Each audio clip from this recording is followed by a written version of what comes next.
Christopher Vizzina's gamble to stay at Clemson could change the Tigers' future. We'll talk about it right here on Locked on Clemson.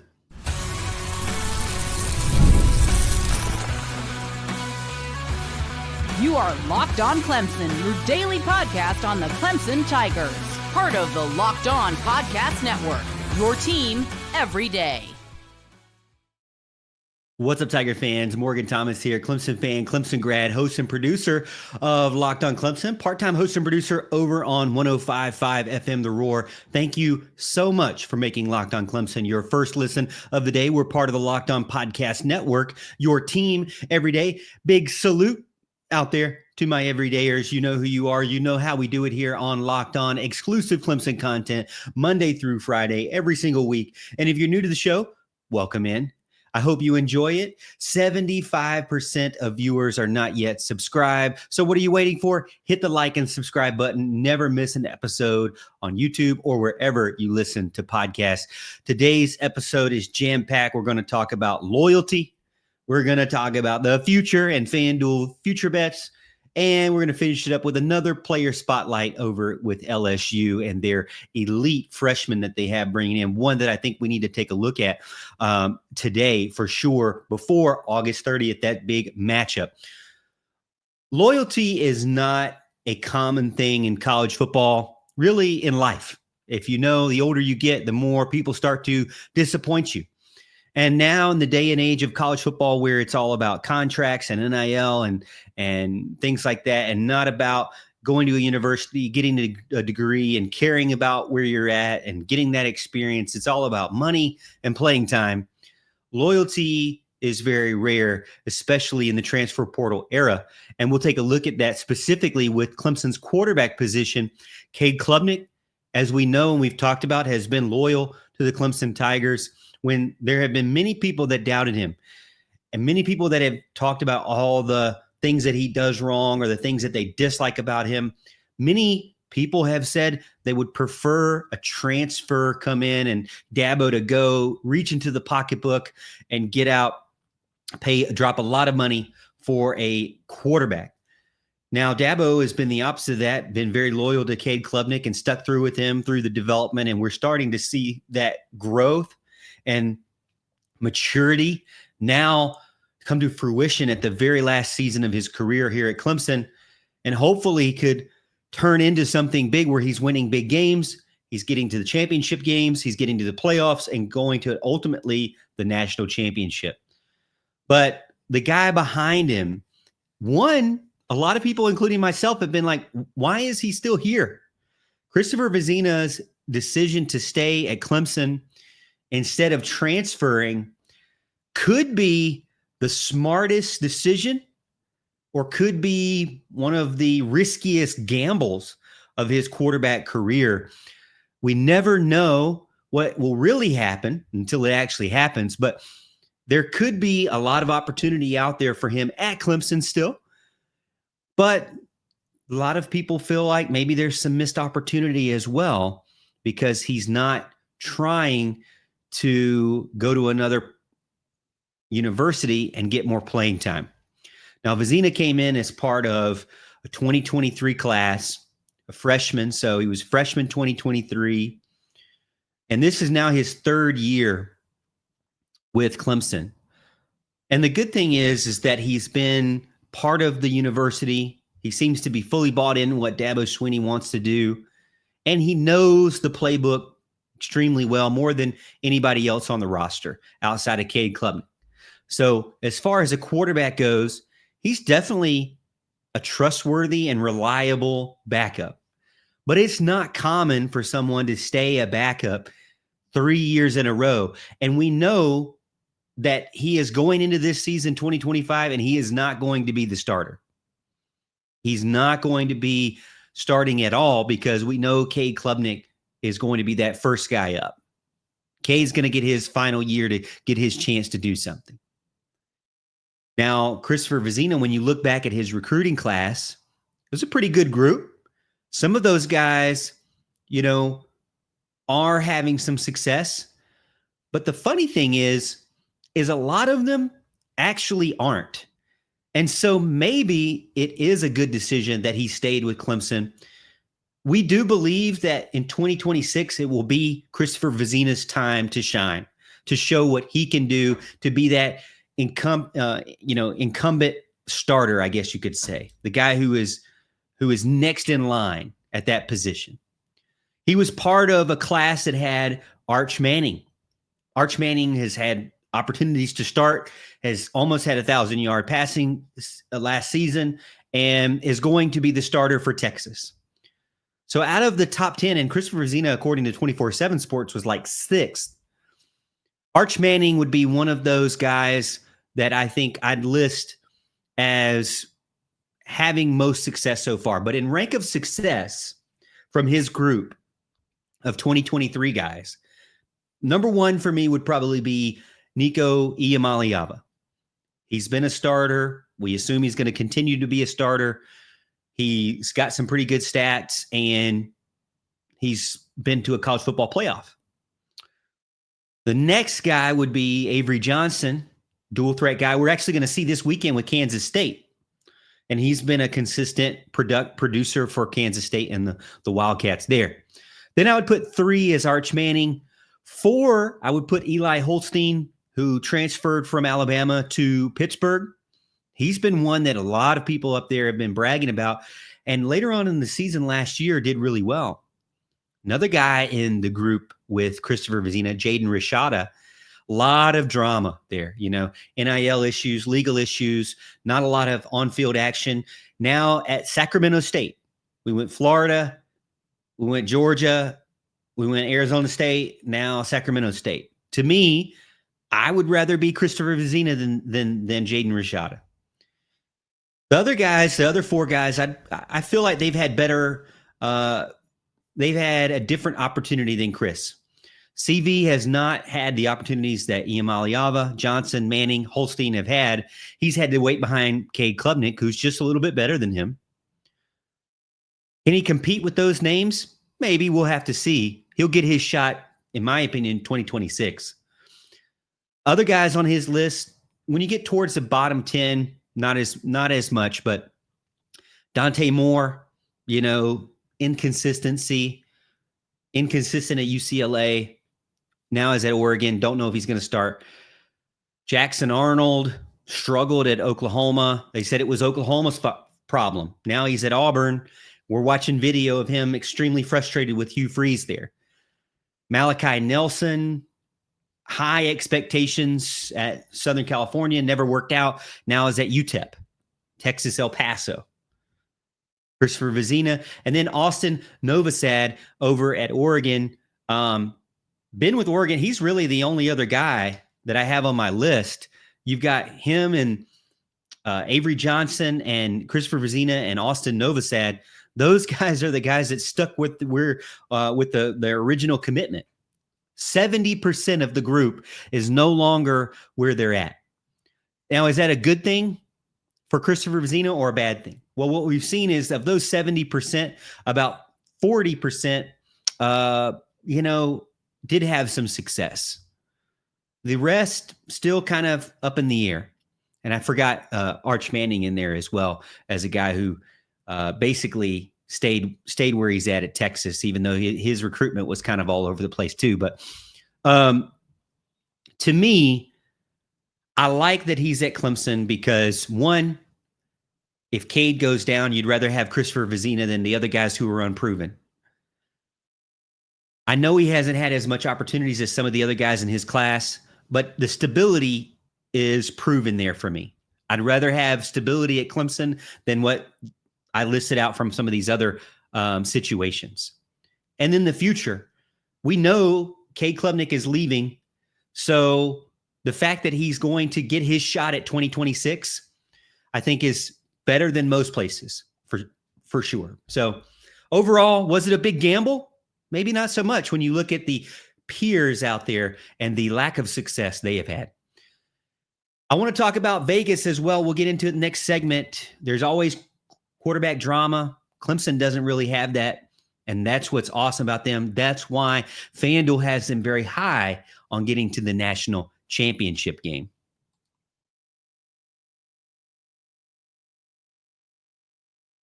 Guys, you're probably familiar with names like Viagra or Cialis. Maybe you've even tried them, but you're looking for something that's faster, modern, and more convenient. It's time to meet Rugiet Ready. Rugiet Ready is a next generation prescription treatment designed to amplify arousal in the brain and boost blood flow.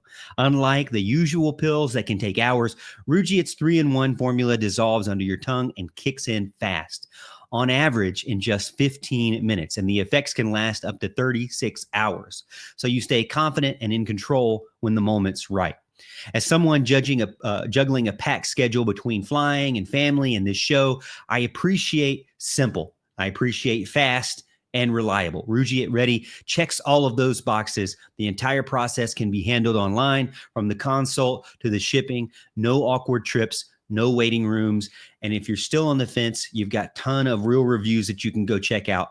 Head over to rugiet.com/lockedoncollege and use code lockedoncollege to get 15% off today. That's rugiet.com/lockedoncollege and use promo code lockedoncollege for 15% off. Individual results may vary with prescription treatment. Compounded drugs are permitted to be prescribed under federal law, but are not FDA approved and do not undergo FDA safety and effectiveness or manufacturing review. Please visit Rugiet's website for full safety information.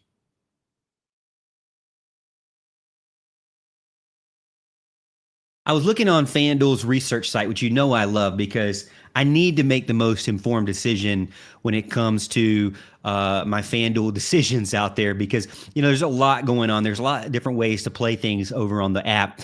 And Vegas is seeming to be pretty high on Clemson right now. They're not buying into teams like LSU's of the world that are really more transfer heavy than, say, Clemson. Well, I jokingly say that because just about really every other team in the country is more transfer heavy than Clemson, as we know. But Clemson's fact that they continue to have consistency at the quarterback position and at really all of their positions makes them a good bet, or maybe a more common bet for the playoff run. And I would agree too.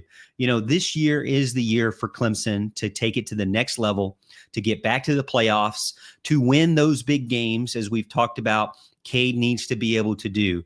In the latest futures odds and season outlook, Clemson is one of the most selected teams. They're one of the most respected teams going into 2025. And Dabo Swinney is obviously one of the most respected coaches in the country, favored to win. Clemson's really favored to win every single game this season outside of maybe one. And that one you could bounce between LSU's starting opening game of the season to South Carolina, the rivalry game at the end of the season that's a road game, or the one that I am most scared about, maybe that a Louisville game on a Friday night, because you never know about Friday nights, which should be reserved for high school football. But that's, another argument. Given what we're seeing out there with these future bets, especially on FanDuel.com and the data that they have, the odds are that Clemson is going to be 11-1 or 12-0 by the end of the season. Now, to me, this schedule is more difficult than most. You have Syracuse that's going to want some payback for getting them, winning against Miami, getting them into the ACC championship game. Louisville is going to want to continue that winning streak and show them what's up at their home on a Friday night. Florida State, obviously, still always around. Georgia Tech, Clemson's got to go to Georgia Tech early on in the season. Never going to be an easy one there. And then again, at the end of the season, you have South Carolina, which you just never know about. You never know what's going to happen in a rivalry game. But the narratives that are out there, the concerns that I have out there are still there. But it seems as if the research on FanDuel's site and on Vegas's side is that Clemson checks a lot of the boxes that they need to make another playoff run, whether it be returning production. Well, we know we have that. They really mainly have lost Jake Brainingstool and Phil Maffa. And we feel as if they have 3 players at the running back position and 3 players at the tight end position that they can rotate through that are all trustworthy at any phase of the offensive attack. They have quarterback performance that's returning in Cade Klubnik. No concern there. They're building around him and the talent that they have with the wide receiver group. We've talked about how this wide receiver group could be one of the most stacked groups that they've ever had, even more than the national championship teams that Clemson's had in the past. I mean, when have you seen or felt confident about 5 wide receivers? When have you felt confident about 3 tight ends, 3 running backs? When have you felt confident about 7 offensive linemen? Clemson seems to have that this season, and they will have as best of opportunity that we've seen in 5 years to get back to the playoffs and maybe even win a national championship game. So across the board, FanDuel loves them. You know, I love them because I'm a Clemson fan, but this isn't just hype from me because, you know, obviously you're going to expect it from me as a Clemson reporter or a Clemson fan, Clemson graduate. The approach that Dabo Swinney has made, I think this offseason has helped improve their possibility. You know, let's be honest. Everybody brings this up that is an opponent and reminds us of this. But the concern is real that Clemson lost to Georgia. They lost to Louisville. They lost to South Carolina. They lost to Texas. Arguably, all 4 of those losses last season were their top 4 most difficult games of the season. So of the top 4 games of the season, they weren't able to win any of them. Now, they were in contention to beat South Carolina. They had the lead, I believe, the whole game and then ruined it at the end. Louisville, they really never had the lead. Georgia never had the lead. And Texas was going to be a difficult one anyways. I don't believe people give a lot of credit to the fact that you're playing a playoff game, first ever playoff home game in Austin, Texas. It's a huge, huge challenge for anyone to have to do that. And so it's not to your advantage to be in that situation either. But Clemson, in the offseason, they switched out defensive coordinators. They've added in a defensive end that they desperately needed, and they've added in a linebacker. They've added in a wide receiver that they needed that has that experience and that hunger and that height as well. So Dabo, even though he doesn't use a ton of transfer portal player guys over his tenure as a head coach, I think he's added just sprinkled a little bit in. FanDuel puts out the odds right now. They are 120 to plus 120 to win the ACC, plus 125 to finish 11 plus wins in the regular season. And they really only have, in their opinion, one toss-up game, and that is week 1 against LSU. And even in that toss-up game, if you go look at the line right now, it's a minus 154 favorite. So Clemson is still the favorite in the toss-up game. I think a lot of that has to do with probably the fact that they're at their home stadium, which, you know, to me, LSU fans probably don't want to believe this, but, you know, Clemson Memorial Stadium, the other Death Valley, if you will, I'll give you that, is a difficult place to play. And if you don't think it is, well, maybe go look at last time Brian Kelly was there. Maybe go see that photo of him when he saw Clemson running down the hill. Let me tell you, if you're an LSU fan, you better not want to look. You hope to not look over on the TV or the big screen, the Titantron over at the top of the hill, and see Brian Kelly with the big bug eyes like he had last time when he was with Notre Dame. Brian Kelly's biggest win, by the way, ever in his career, arguably that home game against Clemson when Trevor Lawrence had COVID and DJU had to play, and still almost single-handedly almost won the game because of Travis Etienne's success. Travis Etienne basically took that game over and almost won. But that's what Brian Kelly has to his feather in his cap. He doesn't have a lot of really big wins as a head coach. He's been embarrassed in some of the big games as well, and been frustrated at the opening games too. Clemson, I can't say much about their opening games either. So that's why I think that first game of the season seems to be the odds-on toss-up for sure. I believe that Cade Klubnik is going to take Clemson to the next level, or he has to. I mean, I can believe it all I want, but this is the year he has to do it. This is it for Cade. He has to prove that he can live up to the hype that we've bought into. Can he win those games that he couldn't win last season? Can he will himself to win? Can he not throw the interception at the last play of the game to lose the game? Can he beat LSU? Can he go on the road and win against Louisville? Can he go on the road and win against South Carolina? It's up to Cade. He has all the parts around him to do that, to carry the team. The defense and Dabo have done what they needed to do to try to continue to improve that side of the ball. But ultimately, for me, it's Cade that comes down to really taking that step.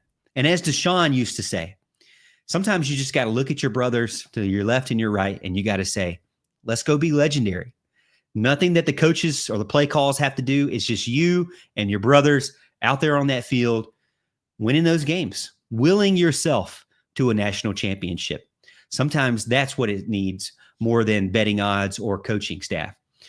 All right, we're going to finish up the show talking about LSU's dangerous freshman that I haven't highlighted yet, but that you need to know about.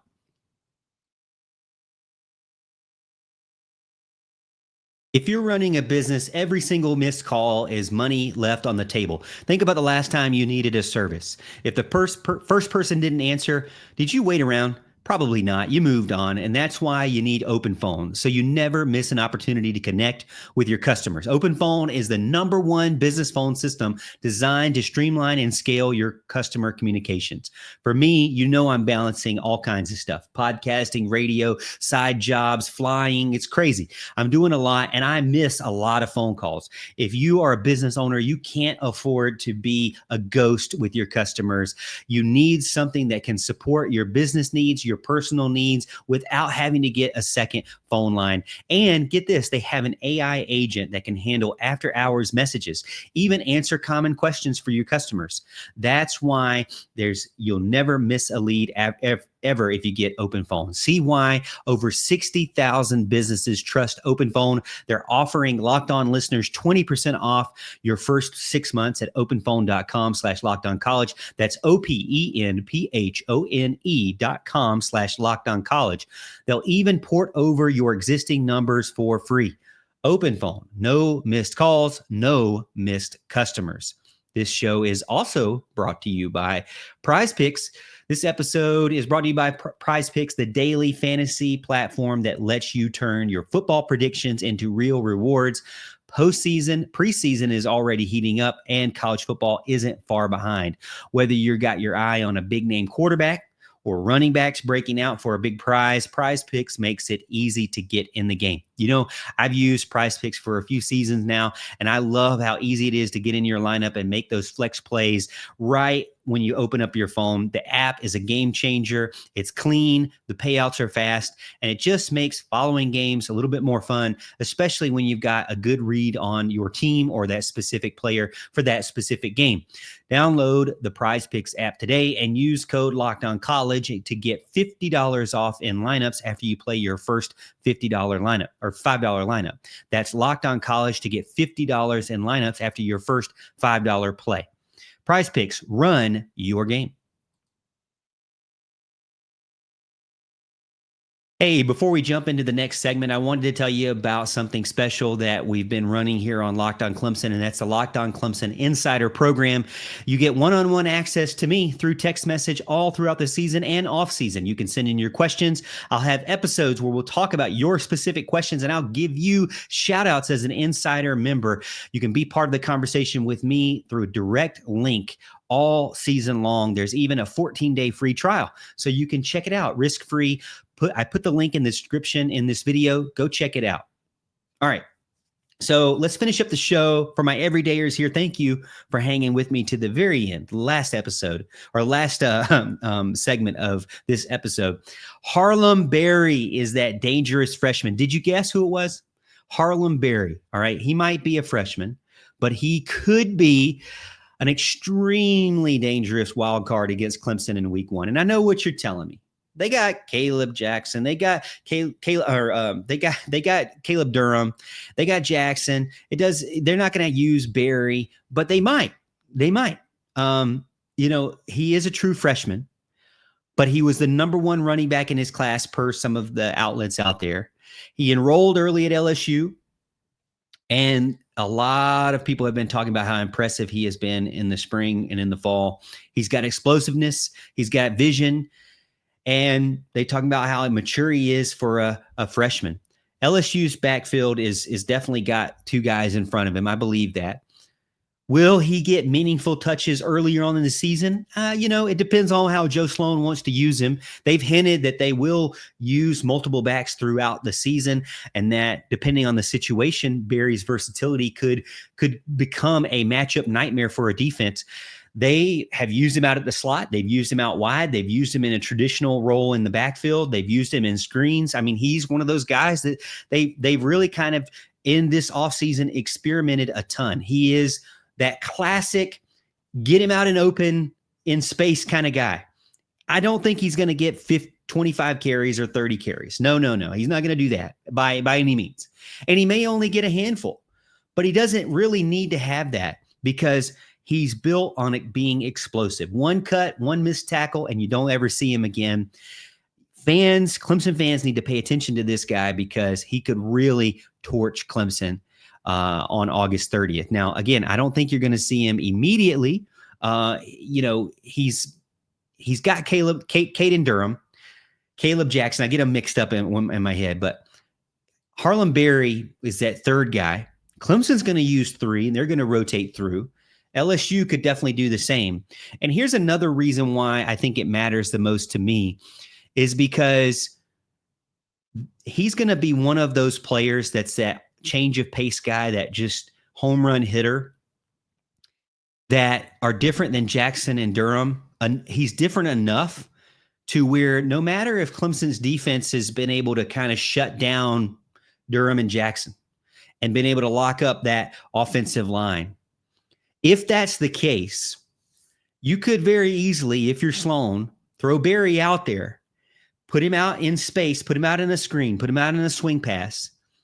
It will relieve some of that pressure that Clemson's defensive line is bringing.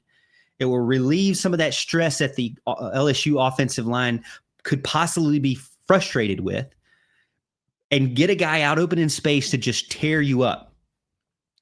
And if you do that and it's successful, then I'll go back to, well, maybe Clemson didn't, maybe Tom Allen and Will Helt and the changes that Dabo made in the offseason didn't improve Clemson's run defense well enough.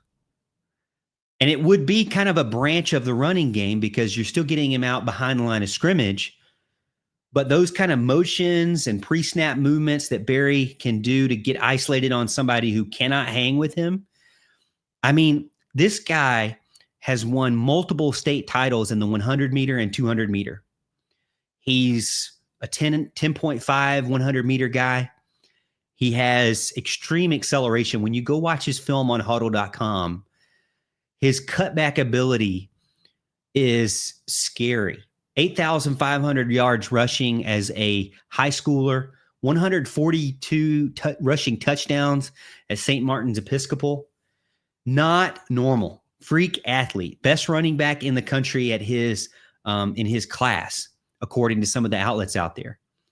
He's added some weight. We've heard that he's transformed to try to get ready for the college level, for the SEC level. Is he just a finesse runner? Can he get out in space and just tear you up, or can he take on a few tackles here and there too? I don't think he really needs to take a lot of contact. I do believe he needs to use his natural running ability, his balance, and his just feel for getting out open into space, and he could absolutely torch Clemson's defense. Do I think he's going to get 10 or 12 touches? I'll probably say, give me the under on 10 touches. I don't think he's going to get 10 touches against Clemson in the opening. Can Sammy Brown hang with him? Yeah, I think so. Can Wade Woodaz or Jeremiah Alexander? Maybe. Sammy Brown's very fast. Sammy Brown was a running back in his own right in Georgia and one of the best players in the state when he was a freshman, or when he was coming out of high school, rather. But still, Berry is like elite level speed. And so when things are not working out the way you maybe initially planned, why wouldn't Sloan go out there and just throw out Berry and just see what happens? And a guy like that, just like I mentioned with Chris Hilton Jr., a guy like that who doesn't need a ton of catches, doesn't need a ton of touches, but can destroy you with a huge explosive play and go from the 25 to your 25 all of a sudden, that is a demoralizing play that can just really hurt not only the team morale and momentum, but also the fan base around and get rid of that home field advantage when you see them getting those big chunk plays against you. I do expect Harlem Berry to be used against Clemson. I expect him to be used only situationally. Maybe it's all just misdirection and smoke and mirrors. Maybe they'll never go to him and they'll go to someone else. But he has that kind of speed. And I know what LSU fans are going to tell me. Well, Morg, we've told you this for 5 weeks now. We have speed everywhere. And that is true. You do have speed everywhere. I get it. But he's one of those guys where, to me, multiple state champion. I mean, you've got to respect that in some way, shape, or form. You can't just let him run all over the place. And maybe there's some area of thinking where you have to let someone win. You know, you can't cover everyone, so you have to let some matchups go by the wayside. Is Harlem Berry one of those guys you want to do that to, though? One last note before we finish up today. Special teams. You know, I talked about how I get frustrated with Clemson special teams because I don't think they take it serious. I don't think they take punting serious. I don't think they take kickoff return serious or punt return serious enough, in my opinion. That's just me, my thought, my take on it. Do I think Dabo is being, neglecting that? No, I don't think he's neglecting it, but we are far removed from the Jacoby Ford, CJ Spiller days. Far removed. I mean, it doesn't even make sense how long it's been since we've had that kind of attack in the special teams. If you're LSU, wouldn't you put Harlem Berry out there at the kickoff or punt return where he could flip momentum with that kind of speed? Not just if Nussmeier or the offensive line is struggling and you get him in a dump off and that's where you get him out in the pressure and he becomes, a Travis Etienne. But in the special teams area, that could extremely hurt you as well. They really don't even need Berry because we know Berry and Brown already did it with Clemson against Clemson in Kentucky a few years ago. So they have two guys. If they put Brown and Berry in the kickoff return to start the game, Morgan Thomas is going to be somewhere sweating. I'm going to be either in the press box sweating, in my home in the living room sweating, depending on if I get a press pass or not, or maybe somewhere else, hoping, maybe not even watching what could happen. But I'm telling you, I don't say this because I want to be an LSU homer or anything like that, or say that Clemson can't handle it. But I want you to be an informed Clemson fan to know if you see number 22 out there, if you see Harlem Berry or hear his name, you got to know this guy is a burner. He's a speedster. He's a jet, fighter jet out there, and he is going to torch you if you let him. You got to be very careful if he's out on the field. Thank you so much for making Locked On Clemson your first listen for today. For your second listen, check out the Portal Show. Brian Smith has the latest rumors, portal entries, signings. Be the most informed fan on the rapid changes to the college football landscape. Find the Portal on YouTube or wherever you listen to podcasts. And to my everydayers out there, thank you so much for continuing to hang with me at the end of the show. And as always, Tiger fans, we'll see you tomorrow, and we'll see you at the top of the hill.